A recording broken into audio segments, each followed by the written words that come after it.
Hello and welcome to DFS Coach Talk. Today is Sunday, March the 28th, 2021.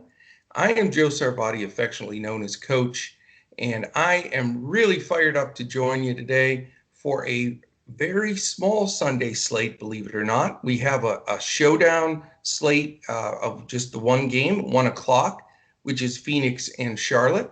And then we have three games this evening, all staggered out at 7, 9, and 11.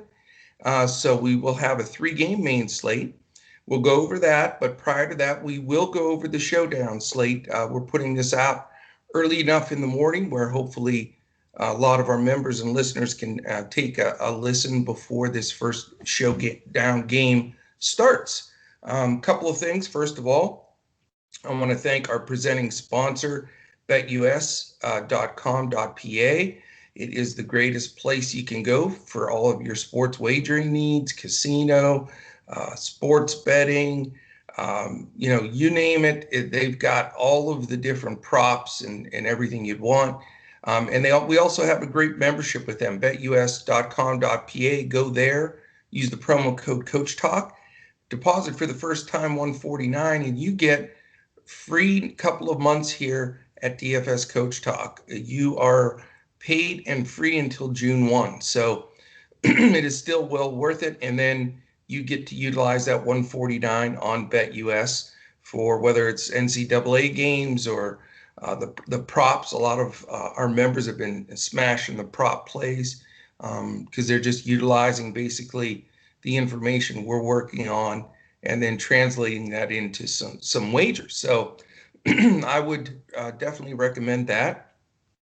Big shout out to all our new members too, and then all our existing members. We had our first weekly meeting. We're going to do it every Saturday at noon, and we just had a ton of folks jump in there. And it was so much fun to get to know each other. So, when we see everybody and we're interacting on Discord all the time, it's just felt wonderful to see everybody in the same boat. All of that was, just the team building part of it is great because, as we know, we're home, alone trying to get all the DFS stuff together. It can get a little like you're on an island a little bit, but when you when you have a bunch of brothers and sisters, because we had some nice members from female, and we have some from out of the country with Australia, France, and Canada, and having everybody on a call where everybody gets to chat a little bit was a blast. So we'd love for you to become a member here at Coach Talk and join that community.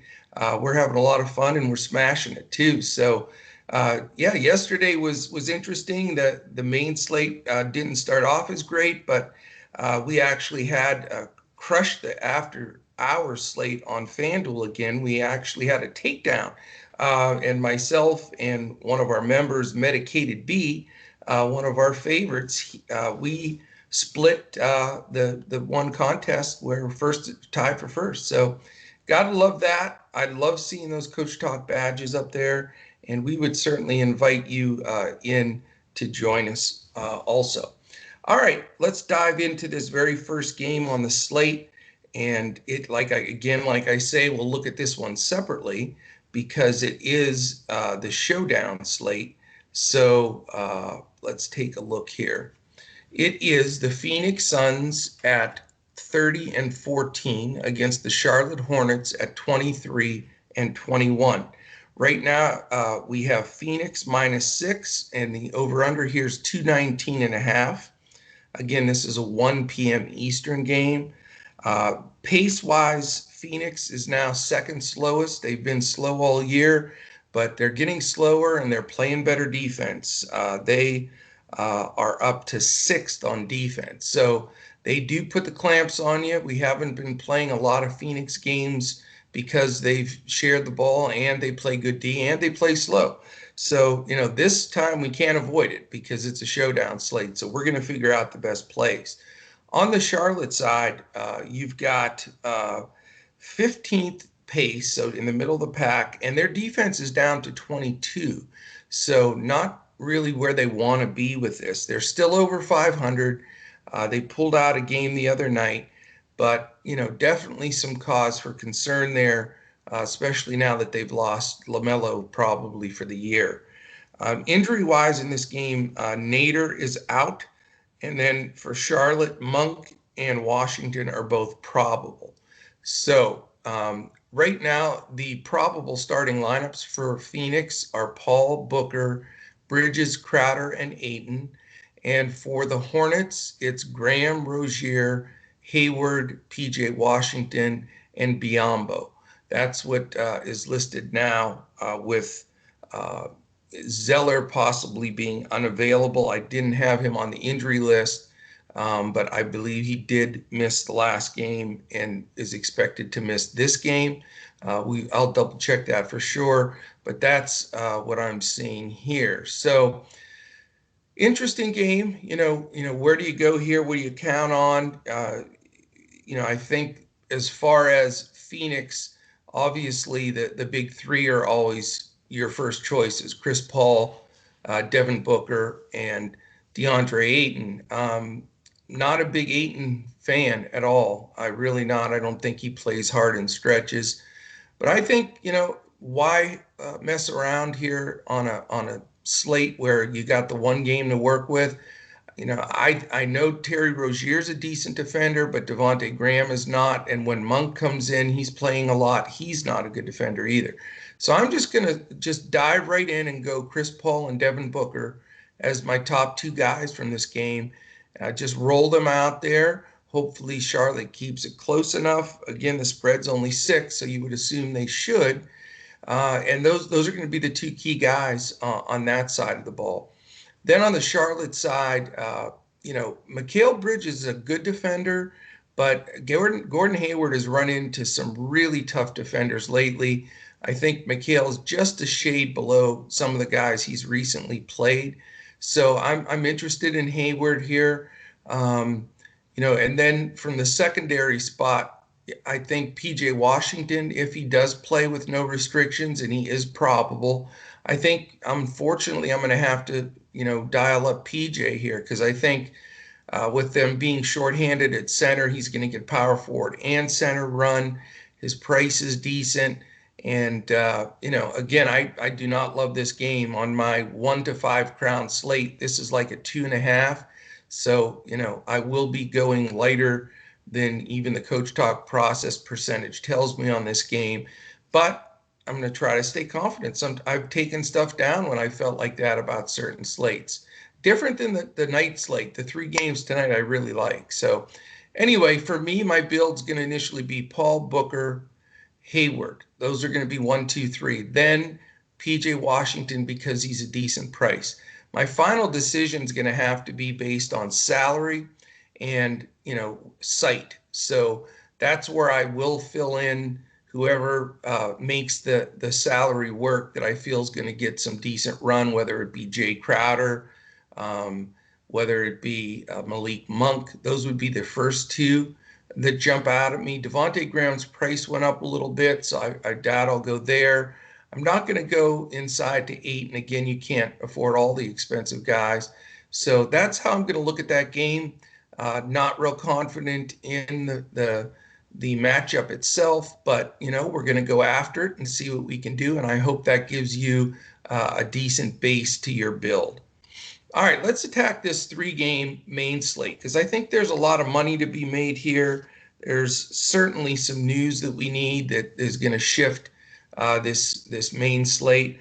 But right now we've got Portland and Toronto. The players that Toronto got, looks like hopefully some of them will play, and we'll see who's going to be in and out. But there is some players that moved around, Gary Trent being one of them, and Rodney Hood, and I think both will play. It is a pick'em game, and it's 228, so it's the highest total of the 3, barely, but it is. High 228 and 227, and the last game's at 208. So really the 2 games to focus on, not just because of the lines, but that helps, but the matchups. You've got 21st pace for Portland and 13th for Toronto. So not the fastest pace game, but good enough that these teams still are going to be very relevant. The thing that helps is Portland's now in the lower half defensively, dropping to 16, and Toronto is just somehow gone on this epic defensive plummet. They're all the way down to 29th, and they were like 17th not that long ago, but they have just been getting eviscerated on the defensive side. People are scoring a bunch on them, and Portland is very potent, and this could be a difficult game, but it is a pick'em game, so it should be primed for the stacking. I know I'm going to have decent exposure here. The piece of news that we need to know, again, that changes everything, is Lillard. He's questionable. I'm hoping he plays, but we really don't have that information.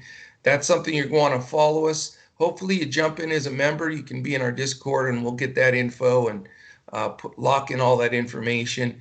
If not, try to catch us on Twitter.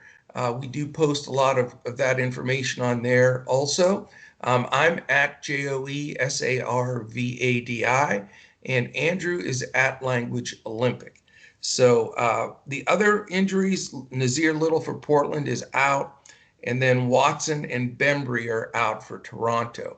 The right now probable lineups for the 27 and 18 Trailblazers are Lillard, McCollum, if Lillard plays. Norman Powell, what a great pickup for them, man. That dude can score.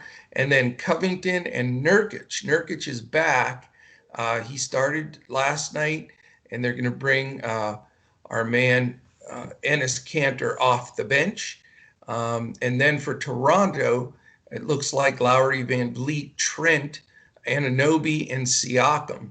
So that's going to be their main run. They'll obviously bring playing small with Siakam at center, which I don't know how much of that's going to work against the likes of Nurkic and Kanter. So we'll see how that goes. They still have Baines off the bench. They still have Boucher that comes in and does a lot. So their depth is decent. As far as this game goes, like I said, I definitely want exposure here. I think it's a really nice spot for some of these teams. If Lillard plays and he doesn't have a minutes restriction, I think he's obviously the best play out of this game, and I think he's a true pay up potential guy on a slate that doesn't have a whole lot of pay up guys. So I'd love to go Lillard and Lowry on the other side. I think Lowry, now that things have settled down, he realizes he's not traded.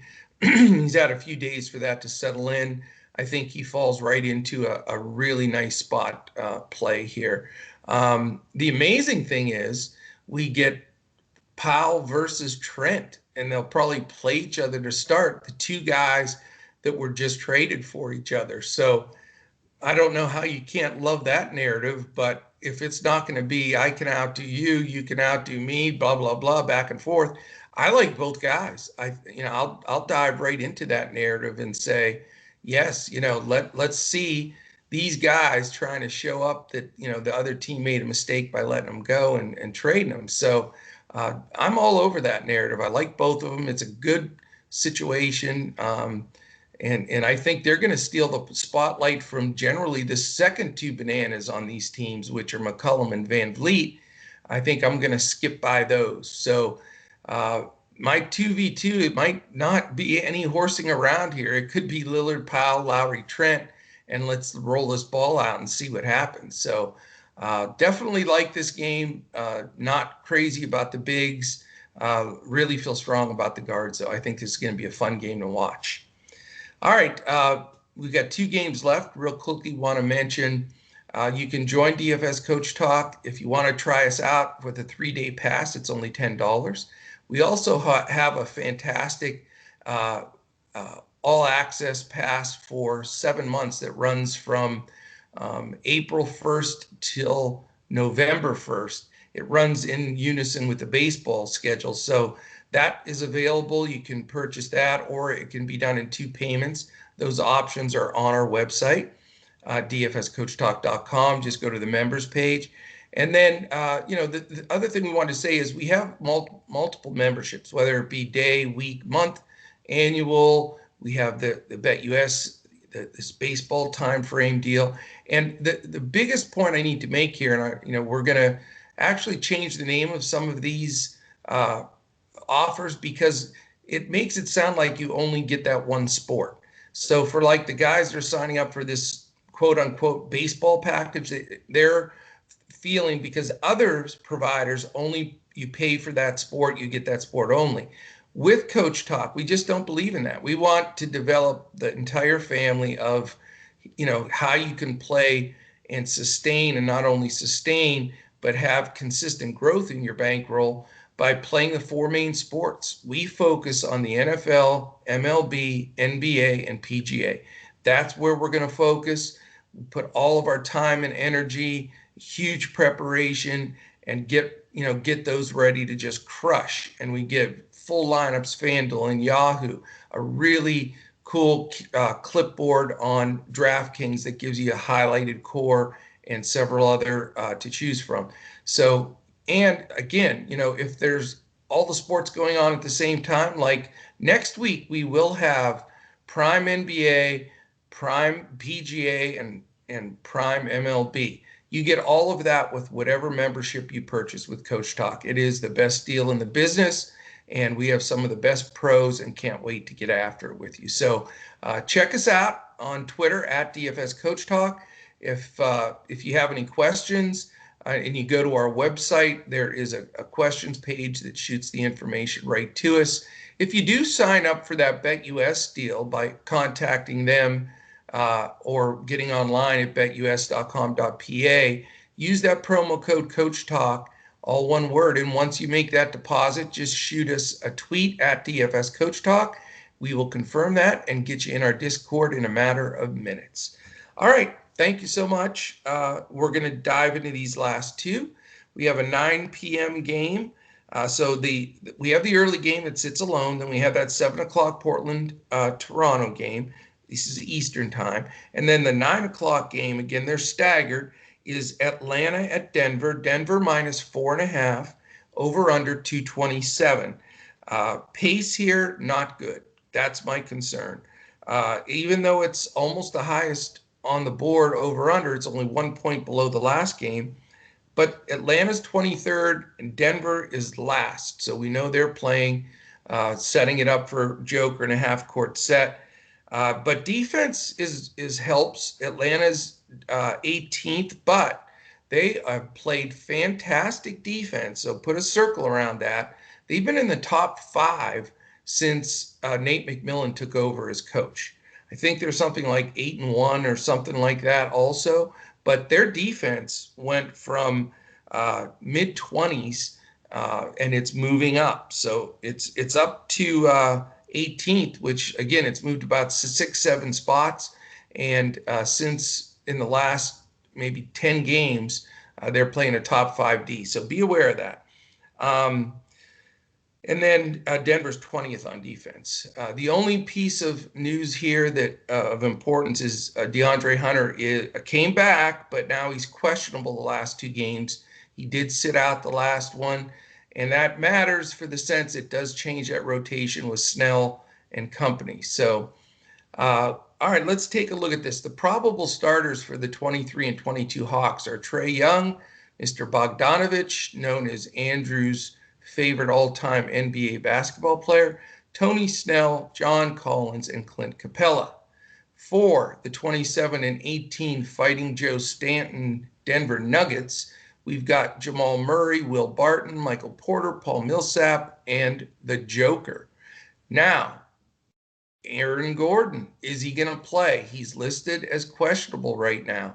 Really be cool to see him in there. I hope he suits up and can get out there. Same thing with JaVale McGee, their new backup center. They traded Hartenstein. They have JaVale McGee. So, are those guys going to play? How much minutes? We don't know yet because they haven't gotten in the rotation and that news hasn't dropped. So you want to pay attention there because, Aaron Gordon's certainly something to consider based on, how much run he's going to get.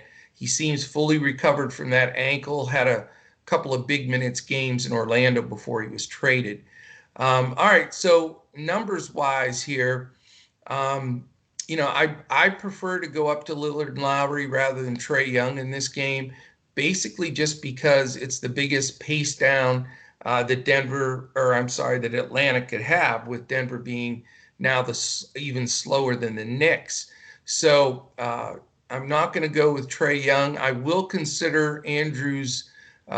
He's the agent for Bogdanovich, so I have to check with Andrew, make sure that Bogdanovich is fired up for this game. But he's replaced Herter in the starting lineup as of now, and that really elevates him. So he's in play with his price being okay. I think you have to consider him.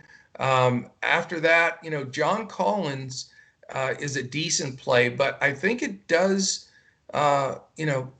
help Nuggets not to just have Millsap on them, but to have an Aaron Gordon on them, and they should stay fresh with flopping minutes there.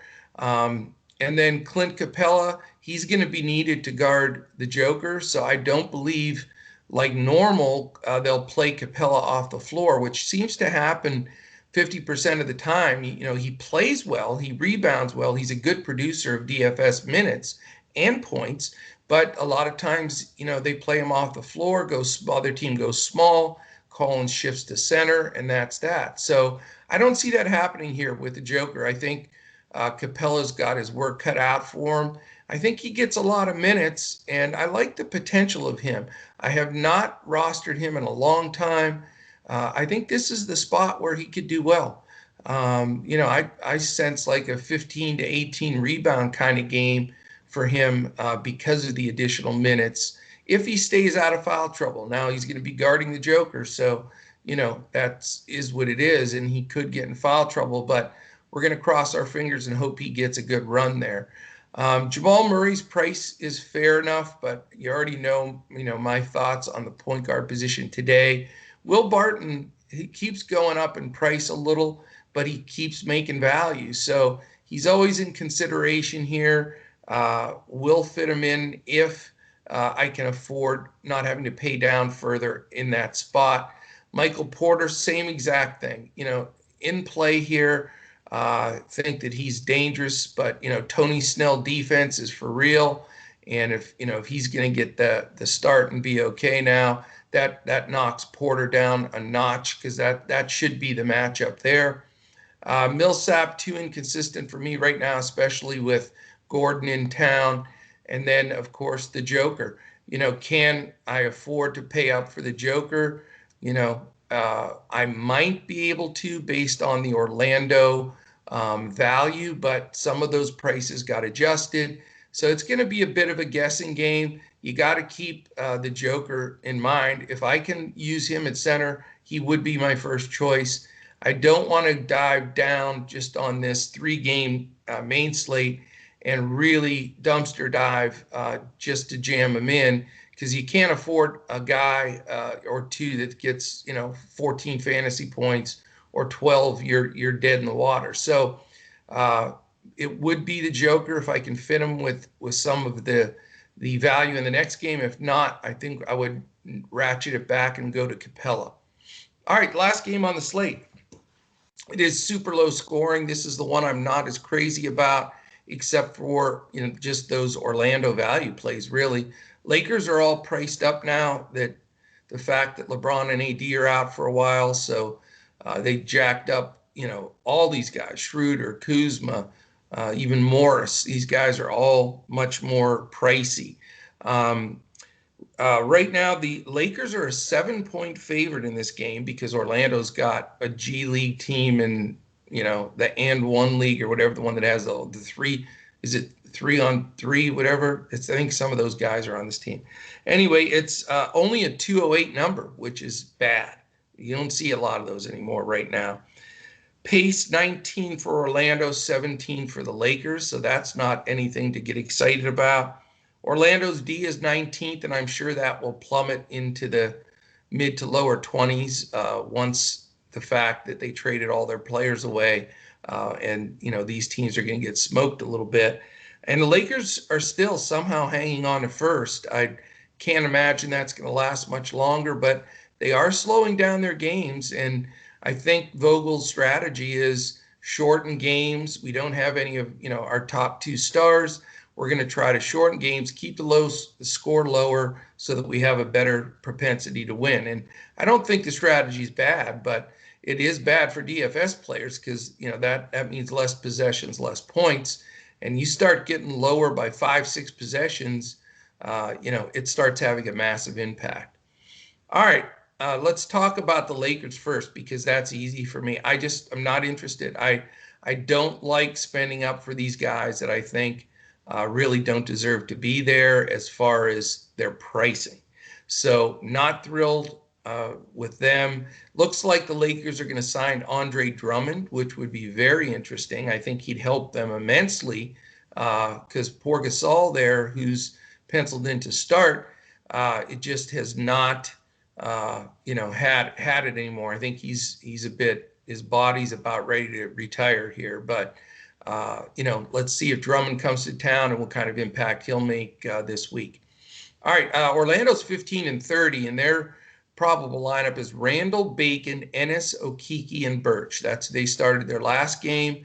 Then they came off the bench with Michael Carter-Williams. He played more of the point than Randall, so there is some split there. And then, Terrence Ross, who is the only injury listed for this game. He's questionable. If Ross plays without restrictions, he's a good play because he's the only guy that really is going to shoot the ball a lot. So you got to look at him right away and look at that possibility. Kem Burch had a great game. He's certainly in play. Chuma Okeke, who I figured would get a lot of this usage, he did jump up and scoop the usage. The other two guys were just okay, Bacon and Ennis. They got in there and mixed it up. They were sort of the third and fourth option, but, at least they were in that first group. I think some of that changes if Ross is back for sure. And then some of that also shrinks if Michael Carter-Williams is able to play full minutes and not come in and out with injuries like he did the last game. So not as much of a slam dunk as the other day, but, the price is right for Okeke, Burch, and possibly either Bacon or Ennis. Not excited about Chase and Randall, though, but I do like, those guys, and I can see myself having a good 2, maybe even 3 players from the Orlando side. Lakers, like I said, I'm not interested there. 29 and 17th, Schroeder, Caldwell Pope, Kuzma, Morris, and Gasol.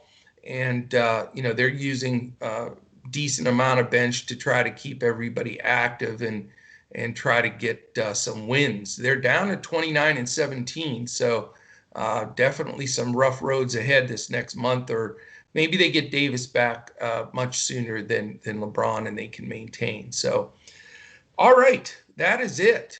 Really short slate. It feels weird. We've had so many 9, 10, 11 game slates, to have a showdown 1 game and then a 3 game slate where there's just not that much action here. I like it though. I mean, there's spots. We don't have to, kill ourselves to pay up for all these big name guys. There's no Hardens and Lucas and stuff on this slate, but we do have the Joker and we do have Lillard, and those are probably the 2 best targets and will be the 2 highest price pay up guys. But I think if you mix them in with the right combination of guys, I really like some of the Orlando value. And again, this Powell Trent thing, I think, is going to be something. And, I see a possible nice game coming from Chris Paul, also Lillard and Lowry. So we got a lot of guards. It's nice where you can stack them on DraftKings and on Yahoo. We'll have to be a little bit more specific with narrowing a few of these guys down on FanDuel. So that is it. Really appreciate everyone. I hope you crush it today. Enjoy the NCAA games. Again, big shout out to all of our members at Coach Talk. I mean, we had such an awesome meeting. It's I feel so honored and blessed to just be part of this group. And, our whole team is absolutely amazing as well. Andrew Hansen, who's really my business partner in this, and just keeps me focused on what we got to do and how we got to do it. He is tremendous. We couldn't do it without all the behind the scenes stuff with Brett Trimble. Joe Stanton has taken a huge role in the company, as has Tyler Pitzer, Dawson Sarvati. It just, the group has been terrific, and really, really count on all of them, to get it done. Our newest member to the team, that's our pro for baseball, Josh Davis, really put us over the top for just quality. And that's what we do here.